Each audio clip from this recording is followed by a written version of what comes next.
Hello my dear students, welcome to Kaushal classes. आज की video में हम फोर्थ सेमेस्टर का दूसरा प्रश्न पत्र यानी कि द्वितीय प्रश्न पत्र जो आपका था शैक्षिक प्रबंधन एवं प्रशासन, ठीक है। तो ये पेपर भी आज आपका कंप्लीट हो चुका है और ये भी आपका 50 मार्क्स का था। समय आपको मिला था 2 घंटे का। तो आज की वीडियो में हम इस पेपर को सॉल्व करने वाले हैं। पेपर आप देख सकते हैं, कुछ इस तरीके से पेपर आपका आज का आया हुआ था, ठीक है। तो पूरा पेपर हम आज की वीडियो में सॉल्व करने वाले हैं और आप सभी लोग बताइएगा टोटल करके कि आपको आपके टोटल में कितने नंबर जो हैं वो बन रहे हैं, ठीक है। और ऑब्जेक्टिव क्वेश्चन आप सभी जानते हैं कि 15 आपके ऑब्जेक्टिव क्वेश्चंस आए थे, ठीक है। तो 15 में से आपके कितने करेक्ट गए हैं वो भी आप कमेंट बॉक्स में कमेंट करके ज़रूर बताइएगा। चलिए वीडियो स्टार्ट करते हैं और सबसे पहला प्रश्न हम देखते हैं ऑब्जेक्टिव का। पहला प्रश्न जो आया हुआ था कि पुस्तकालय से छात्रों का सर्वांगीण विकास होता है, ठीक है। इसका आंसर क्या सही होगा कि सर्वांगीण विकास होता है। 4 ऑप्शंस आपको दिए गए थे कि संवेगात्मक विकास होता है, शारीरिक होता है, मानसिक होता है या फिर सर्वांगीण होता है। तो पुस्तकालय से छात्रों का सर्वांगीण विकास होता है, ठीक है। नेक्स्ट क्वेश्चन था कि मातृ शिक्षक संघ का अध्यक्ष होता है। मातृ शिक्षक संघ का अध्यक्ष कौन होता है? तो माताओं में से कोई एक। नेक्स्ट आपका क्वेश्चन था कि उत्तर प्रदेश में SCERT की स्थापना कब की गई? तो उत्तर प्रदेश में आपसे पूछा गया है, ये चीज़ याद रखना कि उत्तर प्रदेश में SCERT की स्थापना पूछी गई थी। तो आपकी हुई थी 1981 में, ठीक है, सन 1981 में। नेक्स्ट क्वेश्चन आपका पूछा गया था कि निम्नलिखित में कौन सा तथ्य प्रकृतिजन्य आपदाओं से संबंधित है? तो इनमें से आपको प्रकृतिजन्य आपदाओं से संबंधित एक तथ्य बताना था। तो आप सब जानते हैं कि बाढ़ और जो भूकंप होते हैं वो भी प्रकृतिजन्य होते हैं, ठीक है। वनांगी एवं सूखा ये भी प्रकृतिजन्य होते हैं। महामारी एवं तूफान ये भी होते हैं। तो आपको उपर्युक्त सभी में लगाना था, ठीक। चलिए नेक्स्ट क्वेश्चन आपका कि मीना मंच प्रोग्राम में भूमिका है। मीना मंच प्रोग्राम में भूमिका किसकी है? एक बालिका की, ठीक है। चलिए नेक्स्ट आपका प्रश्न जो था वो 6, ठीक है। चलिए इतना ही रखते हैं। क्वेश्चन आपका था कि राज्य विज्ञान शिक्षा संस्थान स्थित है। ये संस्थान पूछी गई थी, तो ये प्रयागराज में स्थित है। और क्वेश्चन नंबर 7 में कि सूचना का अधिकृत अधिनियम कब बना? तो ये बना था 2005 में, 2005 में। TET का पूरा नाम पूछा गया है, किसका? TET का, इसका पूरा नाम। तो शिक्षक पात्रता परीक्षा, टेट का पेपर देते हैं ना आप लोग, तो उसका पूरा नाम पूछा गया था। चलिए इसको इंग्लिश में क्या कहते हैं ये भी देख लीजिए। जैसे इसमें इधर तो हिंदी में लिखा है ना TET का, इधर तो आपका हिंदी में लिख दिया कि शिक्षक पात्रता परीक्षा, इसको इंग्लिश में कहते हैं टीचर एलिजिबिलिटी टेस्ट, ठीक।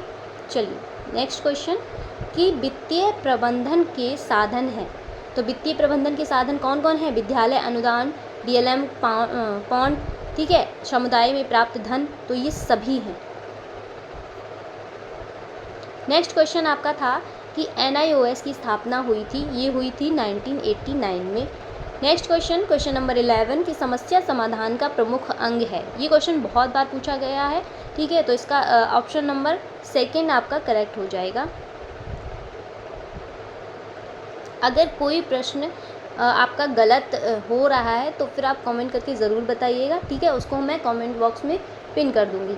चलिए नेक्स्ट आपका कि UPTED प्रमाण पत्र की वैधता अवधि क्या है? तो पूर्णकालिक, ठीक है, पूर्णकालिक।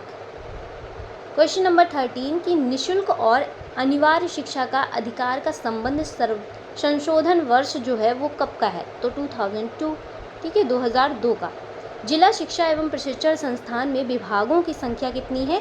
तो ये संख्या आपकी कितनी है? 7। नेक्स्ट क्वेश्चन और लास्ट क्वेश्चन हमारा था क्वेश्चन नंबर 15 कि प्रधानाध्यापक में निम्नलिखित गुणों का होना आवश्यक है, ठीक है। तो क्या? कि सुगमकर्ता, प्रेरणादायक, नेतृत्व की क्षमता, ये सभी होना आवश्यक है, ठीक है। तो ये थे आपके 15 क्वेश्चंस। अब आप बताइएगा कि 15 में से आप कितने करेक्ट करके आए हैं, ठीक है, क्योंकि 50 नंबर का आपका पेपर होता है और इसमें हमें ऑब्जेक्टिव जो प्रश्न होते हैं वो 15 आते हैं, ठीक है। तो ये 15 जो प्रश्न होते हैं वो हमें पास कराने में बहुत हेल्प करते हैं। अब आप लोग इसमें से कितने करेक्ट करके आए हैं, कितने रॉन्ग करके आए हैं, वो मुझे कॉमेंट बॉक्स में ज़रूर बताइएगा। चलिए इसी के साथ बढ़ते हैं हम अपने अति लघु उत्तरीय प्रश्नों की तरफ।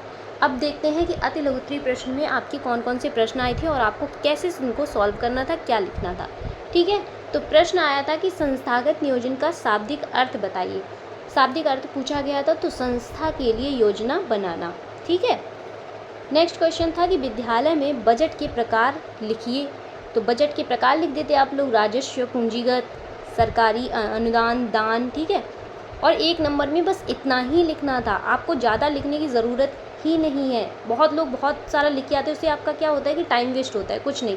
अगर आप इतना लिख के आ रहे हैं जितना पूछा जाए सटीक आंसर, इसीलिए आपकी वेरी शॉर्ट क्वेश्चन होते हैं ये, ठीक है, वेरी शॉर्ट क्वेश्चन आंसर। आपको बहुत लिमिट में, बहुत छोटे में आपको आंसर करना है और आपको 1 नंबर मिल जाएगा। 1 नंबर का आपका प्रश्न होता है, ज़्यादा लिखने की ज़रूरत ही नहीं है, टाइम वेस्ट होता है उससे और कुछ नहीं होता है।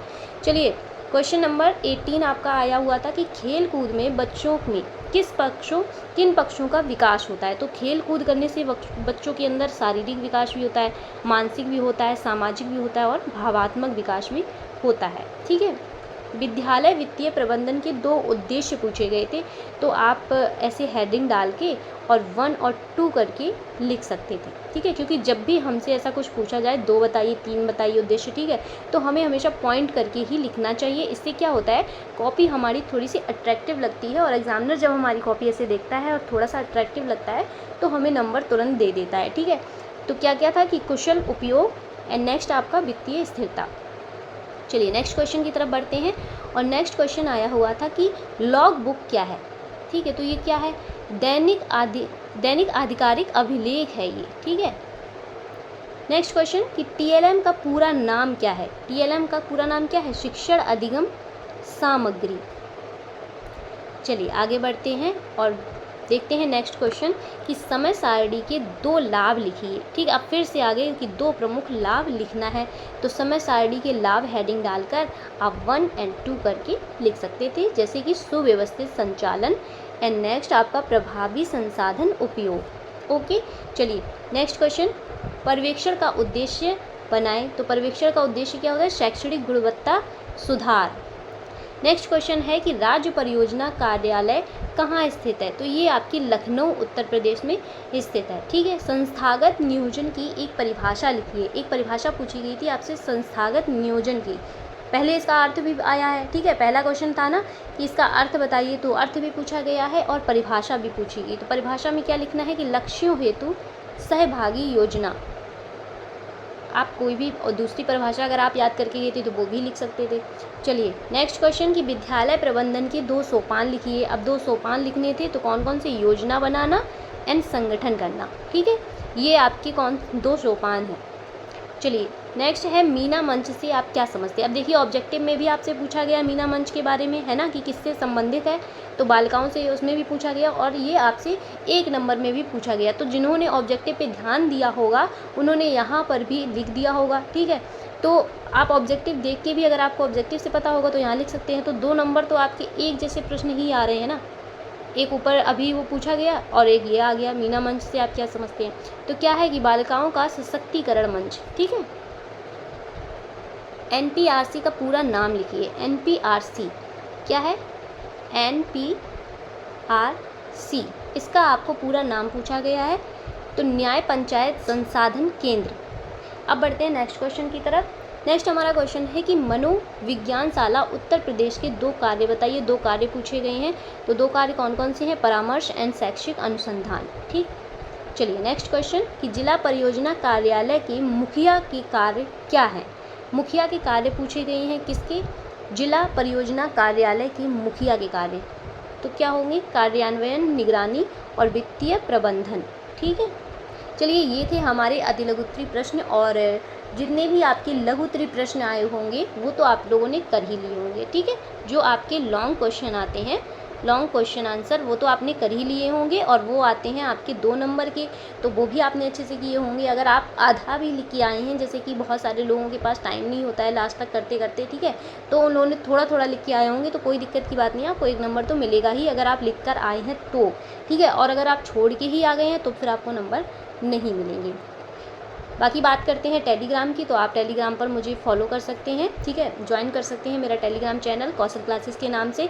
और जिन भी विद्यार्थियों ने अभी तक ज्वाइन नहीं किया है, तो आपको डिस्क्रिप्शन बॉक्स में उसकी लिंक मिल जाएगी, वहाँ से जाकर आप डायरेक्ट ज्वाइन कर सकते हैं। चलिए इसी के साथ मिलते हैं नेक्स्ट वीडियो में। और हाँ, एक चीज़ और आपको बता दूँ कि आप लोग जब भी पेपर मैच करें तो फिर कॉमेंट ज़रूर करिएगा कि कितने आपके सही हुए हैं, कितने आपके गलत होकर आए हैं, ठीक है। चलिए इसी के साथ हम मिलते हैं नेक्स्ट वीडियो में, तब तक के लिए नमस्कार।